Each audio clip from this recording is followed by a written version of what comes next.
यह बात उन दिनों की है जब बुद्ध अम्रवन में अपना समय व्यतीत कर रहे थे। इस समय तक बुद्ध की प्रशंसा दूर दूर तक फैल चुकी थी। बहुत दूर दूर से लोग अपनी चिंताओं और परेशानियों का समाधान खोजने बुद्ध के पास आते थे।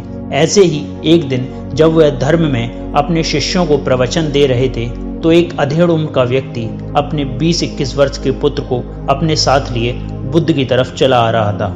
जब वह प्रवचन स्थल के पास पहुंचा तो बुद्ध ने एक नज़र उन पर डाली और इशारे से प्रवचन में बैठने के लिए कहा। जब प्रवचन समाप्त हो गया और सभी लोग वहां से चले गए तो बुद्ध ने उस व्यक्ति को अपने पास बुलाया और बैठने के लिए कहा।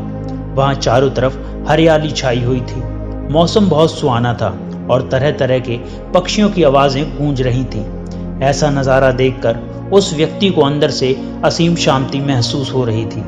इसके बाद बुद्ध ने उस व्यक्ति से आने का कारण पूछा तो इस पर व्यक्ति ने कहा, हे तथागत, मैं 2 दिन की लंबी यात्रा करके अपने पुत्र को आपसे मिलवाने लाया हूँ। यह मेरा इकलौता पुत्र है और यह हर समय थका थका रहता है। ऐसा लगता है जैसे इसके अंदर कोई जान ही नहीं है, कोई प्राण ही नहीं है। इसका स्वभाव भी काफी चिड़चिड़ा हो गया है। अगर हम इसे कुछ भी कहते हैं तो यह हमारी छोटी छोटी बातों पर गुस्सा हो जाता है। इसके देखने की क्षमता भी उम्र से पहले ही कमजोर हो गई है और इसके बाल भी सफेद पड़ने लग गए हैं। इतनी कम उम्र में इतनी बड़ी उम्र का लगना, मुझे तो कुछ समझ नहीं आ रहा कि इसके साथ क्या हो रहा है। तथागत बुद्ध, मैं अपने पुत्र को स्वास्थ्य को लेकर बहुत चिंतित हूँ। जब मैं अपने पुत्र को वैद्य जी के पास लेकर गया तो उन्होंने कुछ औषधि दी और कहा, अपने पुत्र को तनाव कम करने के लिए कहो। वह अपने दिमाग में बहुत अधिक तनाव लेता है, इसीलिए उसकी ऐसी हालत हो गई है। लेकिन मुझे उनके बहुत समझाने के बाद भी तनाव का मतलब समझ नहीं आया। मुझे नहीं पता कि तनाव क्या होता है, यह किन कारणों से आता है और उसे कैसे अपने पुत्र के दिमाग से निकाल पाऊं। लेकिन मुझे सबसे पहले तो यह समझना है कि तनाव होता क्या है। इसीलिए तथागत, मैं आपके पास आया हूँ। कृपया आप मेरी समस्या का समाधान कीजिए। यह सुन बुद्ध उसके पुत्र को बड़े ध्यान से देखते हैं, उसके चेहरे को देखते हैं, उसकी आंखों को देखते हैं और फिर उसके हाथों के नब्ज को भी देखते हैं। यह सारी विधि करने के पश्चात बुद्ध उस व्यक्ति से कहते हैं, तनाव लेना तो कोई नहीं चाहता, लेकिन फिर भी यह तनाव लोगों के दिमाग को दीमक की तरह पकड़ लेता है और व्यक्ति जान भी नहीं पाता कि वह तनाव में जी रहा है। लेकिन अगर व्यक्ति तनाव के कारण अच्छे से समझ लेता है और तनाव के बारे में कोई ऐसा पैमाना बना लेता है जिसे वह जान सके कि वह कितने तनाव में है, तो वह इस समस्या का समाधान भी खोज सकता है। सबसे पहले तो तुम यह समझो तनाव होता क्या है। जब भी कोई व्यक्ति कोई काम कर रहा होता है लेकिन उसका मन कहीं दूर भटक रहा होता है, कल्पना में होता है, तो उसके शरीर और मन के बीच एक दूरी पैदा हो जाती है। यह दूरी जितनी अधिक होती है, व्यक्ति उतना ही ज्यादा बेहोशी की अवस्था में चला जाता है और शरीर व मन के बीच की दूरी, इसी खिंचाव को तनाव कहा जाता है। आखिर कोई पसंदीदा खेल खेलने के बाद व्यक्ति चुस्ती और प्रसन्नता से क्यों भर जाता है, जबकि उसने तो अपने शरीर को थकाया है।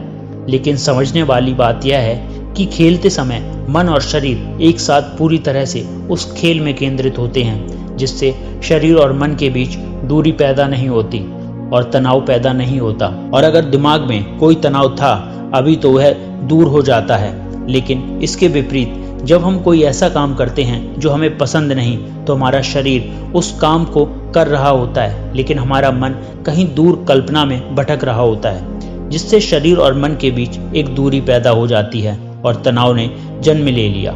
इसीलिए व्यक्ति को एक समय पर सिर्फ एक ही काम करना चाहिए और अपने तन और मन की सारी शक्ति को उस काम में लगा देना चाहिए, जिससे व्यक्ति के अंदर तनाव पैदा ही ना हो।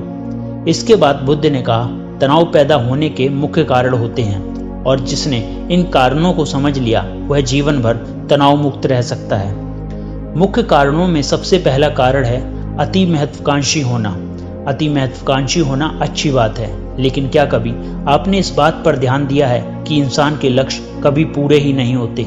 उसका एक लक्ष्य पूरा हुआ नहीं कि वह दूसरे की तरफ भागने लगता है, दूसरा पूरा हुआ तो तीसरा, और इस तरीके से वह अपने लक्ष्य को पाने के लिए जिंदगी भर गोल गोल घूमता रहता है। इसीलिए जो व्यक्ति अधिक महत्वाकांक्षी होते हैं, जिसने बड़े बड़े लक्ष्य बनाए होते हैं, वह वर्तमान में कभी रह ही नहीं पाते। उनका मन सदैव भविष्य की योजनाएं बनाने में ही व्यस्त रहता है। उसका शरीर तो वर्तमान में रहता है, लेकिन वह भविष्य में ही रहता है, जिससे मन और शरीर के बीच की दूरी पैदा हो जाती है और वह तनाव भरी जिंदगी जीने लगता है। बुद्ध के मुंह से यह बात सुनकर उस लड़के ने कहा, वह तो फिर इसका मतलब है कि हमें लक्ष्य नहीं बनाने चाहिए, क्योंकि लक्ष्य बनाना भी तो महत्वाकांक्षा ही है। इस पर बुद्ध ने कहा, जीवन में लक्ष्य बनाना कोई गलत बात नहीं है, लेकिन समस्या तब उत्पन्न होती है जब हम अपना पूरा ध्यान उस लक्ष्य से मिलने वाले परिणाम पर ही लगा देते हैं और उसके परिणाम की चिंता करते रहते हैं। व्यक्ति को वर्तमान में जीना आना चाहिए। आप लक्ष्य बनाइए और उस लक्ष्य की प्राप्ति के लिए कड़ी मेहनत करिए, लेकिन साथ ही साथ आपको इस बात का भी ज्ञान होना चाहिए कि आप अभी वर्तमान में जी रहे हैं और वर्तमान ही सत्य है। बुद्ध ने आगे कहा, तनाव का दूसरा सबसे बड़ा कारण है ईर्ष्या। जब व्यक्ति जलन और ईर्ष्या से भर जाता है तो उसके दिमाग अंदर से सड़ने लगता है। ईर्ष्या एक आंतरिक घाव है, यानी मन का घाव। व्यक्ति के शरीर का घाव भर सकता है, लेकिन मन का घाव कभी नहीं भर सकता। इसीलिए व्यक्ति को दूसरे की खुशी और तरक्की से कभी ईर्ष्या नहीं करनी चाहिए, क्योंकि ईर्ष्या तनाव का कारण है। इसके बाद बुद्ध ने तनाव का अगला कारण बताते हुए कहा कि अरुचिपूर्ण कार्य करने से मन में तनाव पैदा होता है। जो काम करना हमें पसंद ही नहीं है, जिसे काम में हमारी रुचि ही नहीं है, उस काम में हमारा मन लग ही नहीं पाएगा। हमारा शरीर तो वहीं बैठा रहेगा, लेकिन हमारा मन कल्पनाओं की उड़ान भरेगा, जिससे शरीर और मन के बीच दूरी पैदा हो जाती है और व्यक्ति तनावग्रस्त हो जाता है। इसीलिए इंसान को हमेशा अपने रुचि के हिसाब से ही कार्य करना चाहिए। अगर व्यक्ति ने यह पता कर लिया कि उसे कौन सा काम करना पसंद है और वह उसी काम को अपने जीवन का लक्ष्य बना लेता है, तो फिर वह काम उसके लिए काम नहीं बल्कि खेल बन जाता है।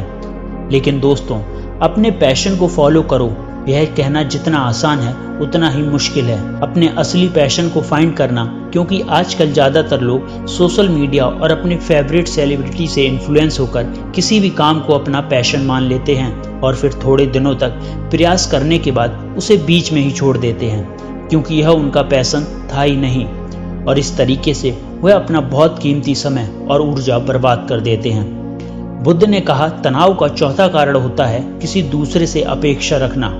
बुद्ध ने उस व्यक्ति की ओर इशारा करते हुए कहा, एक पिता होने के नाते तुम्हारे अपने पुत्र से बहुत ही अपेक्षाएं हैं कि तुम्हारा पुत्र एक बहुत ही कामयाब इंसान बने, तुम्हारा नाम रोशन करे, जैसा तुम चाहते हो उस तरह के जीवन जिए, तुम्हारी हर बात माने। लेकिन क्या आज तक कभी किसी की सारी अपेक्षाएं पूरी हुई हैं? जब भी कोई व्यक्ति किसी दूसरे से कोई अपेक्षा रखने लगता है तो वह अनजाने में अपने लिए तनाव पैदा करने लगता है। जरा सोचो कि अगर तुम्हारा बेटा तुम्हारे अनुसार काम नहीं करता और वह नहीं बन पा रहा जो तुम उसे बनाना चाह रहे हो, निश्चित रूप से तुम्हारे दिमाग को तनाव पकड़ लेगा।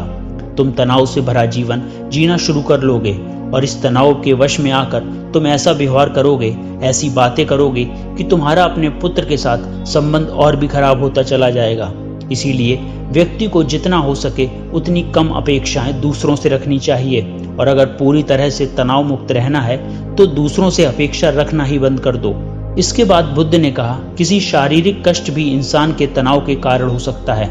जब व्यक्ति किसी शारीरिक पीड़ा से गुजर रहा होता है तो उसका पूरा ध्यान बस अपने उस शारीरिक दर्द पर होता है और वह पूरे दिन बस उसी के बारे में सोचता रहता है, जिससे उसका मन दुख के विचारों से भर जाता है और ऐसी स्थिति में व्यक्ति तनावग्रस्त रहने लगता है। यह सुन उस व्यक्ति ने कहा, वह शारीरिक दुख तो किसी भी व्यक्ति को हो सकता है, तो फिर क्या वे व्यक्ति जीवन भर तनाव में ही जिएगा? इसका जवाब देते हुए बुद्ध ने कहा कि इंसान को यह बात समझनी चाहिए कि हमारा जीवन दुखों का आधार है। जैसे जैसे हमारा जीवन आगे बढ़ता है, इसमें दुख आते हैं, बीमारियां होती हैं और प्रांत में मृत्यु भी आती है। तो बीमारियां इंसान के जीवन का अभिन्न अंग है, कोई इनसे बच नहीं सकता। बस किसी किसी के जीवन में यह समय से पहले आ जाती हैं तो किसी के बाद में। जब भी इंसान का मन इस बात को अच्छे से समझ लेगा तो फिर वह अपनी बीमारियों के बारे में सोच सोच कर ज़्यादातर नाम नहीं लेगा, क्योंकि यह हमारे जीवन का अभिन्न हिस्सा है और इसके लिए व्यक्ति को शारीरिक रूप से भी अभ्यास करते रहना चाहिए। अपने जीवन में व्यायाम और स्वस्थ जीवन शैली को भी जगह देनी चाहिए ताकि उसका शरीर लंबे समय तक निरोगी रहकर सही से काम कर सके। तनाव का अगला कारण होता है अपनी योजनाओं को समझने के लिए समय ना देना। कुछ लोगों के दिमाग में कोई विचार आया नहीं कि वह बिना सोचे समझे उस पर काम करना शुरू कर देते हैं, और जब उस काम में उन्हें असफलता मिलती है तो वह तनाव से भर जाते हैं, क्योंकि उन्होंने उस काम को शुरू करने से पहले ही उसके बारे में पूरी जानकारी इकट्ठा नहीं की थी। इंसान को कोई भी काम शुरू करने से पहले उसके अच्छे और बुरे परिणामों के बारे में ठीक से सोच विचार कर लेना चाहिए। इंसान को इस बारे में भी सोच लेना चाहिए कि अगर यह योजना सफल नहीं होगी तो फिर इसके बाद मैं क्या करूंगा। इसीलिए व्यक्ति को अपनी योजनाओं को ठीक से समझने के लिए पूरा समय देना चाहिए, ताकि बाद में उस योजना की वजह से तनाव पैदा ना हो। तनाव का 7वां सबसे बड़ा कारण होता है टाल मटोल करना। आज के काम को कल पर डालना। आप लोगों ने यह कहावत तो सुनी होगी कि आलसी इंसान के शरीर का सबसे बड़ा शत्रु है। इंसान आलस्य की वजह से आज के काम को कल के लिए टाल देता है और फिर काम को टालना उसकी आदत बन जाती है। काम को कल पर डालने वाले व्यक्ति काम कभी भी समय पर पूरा नहीं कर पाते, और किसी तरह से पूरा हो भी जाता है तो वह उतना अच्छा नहीं हो पाता जितना अच्छा उसे किया जा सकता है, और फिर यह बात व्यक्ति के अंदर तनाव पैदा करती है। लेकिन काम को कल पर डालना या काम को एकदम अंत समय पर करना एक आदत है, इसीलिए व्यक्ति ना चाहते हुए भी बार बार अपनी इस आदत का शिकार बन जाता है और काम को टालता रहता है, और फिर जब काम की समय सीमा पास आ जाती है तो वह तनाव से भरकर काम को पूरा करने का प्रयास करता है। इसीलिए तनाव मुक्त रहने के लिए व्यक्ति को काम को हटाने की आदत को छोड़ना पड़ेगा, और यह तभी संभव है जब व्यक्ति काम को समय से पहले खत्म करने का निश्चय कर ले। सबसे आखिरी और सबसे प्रमुख कारण जो तनाव का होता है वह ज़्यादा सोचना। लगातार सोचते रहना भी एक बीमारी है, और यह उस व्यक्ति में सबसे ज़्यादा पाई जाती है जो कपोल कल्पनाएं करता है, जो अतीत की घटनाओं और भविष्य की बातों के बारे में सोचता रहता है। इसीलिए व्यक्ति को ज़्यादा सोचने की आदत पर लगाम लगाना चाहिए। इसके लिए उसे जितना हो सके खुद को काम में व्यस्त रखना चाहिए, और हर दिन ध्यान का अभ्यास करने को अपने जीवन का एक हिस्सा बना लेना चाहिए। बुद्ध के मुंह से ये सारी बातें सुन उस व्यक्ति ने हाथ जोड़कर कहा, मेरा पुत्र तो अभी मात्र 20 वर्ष का है और इसमें अभी इतनी समझ भी नहीं कि यह आपकी बताई सारी बातों को एक साथ पालन कर सके। आप कृपया करके तनाव मुक्त रहने का कोई आसान सा तरीका बताएं जिससे मेरा बेटा उस अनुसरण भी कर सके। उसकी यह बातें सुन बुद्ध सोच समझ कर कुछ जवाब दिया, अगर तुम इतनी सारी बातों का